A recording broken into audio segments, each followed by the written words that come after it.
Phoenix Books presents The Amateur, a Novel of Revenge by Robert Littell. Read by Scott Brick. Professional. Someone who thinks that if something is worth doing, it is worth doing well. Amateur. Someone who thinks that if something is worth doing, it may be worth doing badly. Forward. Charlie Heller's name is not exactly a household word in America. Still, enough people are aware of what he did, without necessarily associating it with his name, to make a book on the subject worthwhile. Heller himself cannot write it. When he joined the Central Intelligence Agency 9 years ago next month, he signed the usual contract stipulating that the CIA had the right to review anything its employees wrote. The Supreme Court, in its inscrutable wisdom, subsequently upheld this clause. It goes without saying, a book by Heller would never have slipped through Byzantium's, to use Heller's pet name for the agency, sticky fingers. Which is what brings me to the subject. I don't say Heller himself put me up to it, though he did seem familiar in the one conversation we had with my fictional accounts of the American defector Lewinter and later of the Soviet defector Kulikov.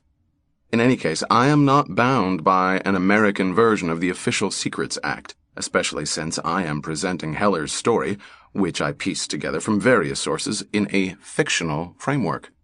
I am not required to submit my manuscript to anyone for pre-publication review and emasculation, and the fact of publication puts the people at the CIA at a decided disadvantage. They could sue me for giving away trade secrets, but that would only confirm that I had secrets to give away. One sees their problem. One can even sympathize with it. Almost. For the record, then, this is a novel.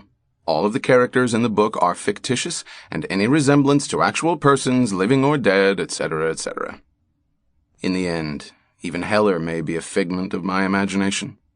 My written request to the CIA, under the provisions of the Freedom of Information Act, for his dossier brought this straight-faced response.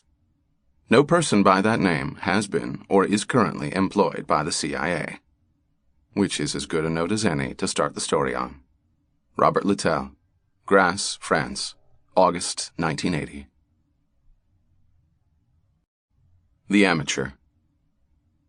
Chapter 1.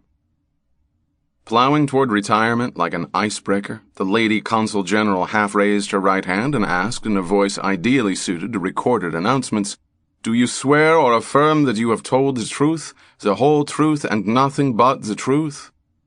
Without waiting for a reply. Sample complete. Ready to continue?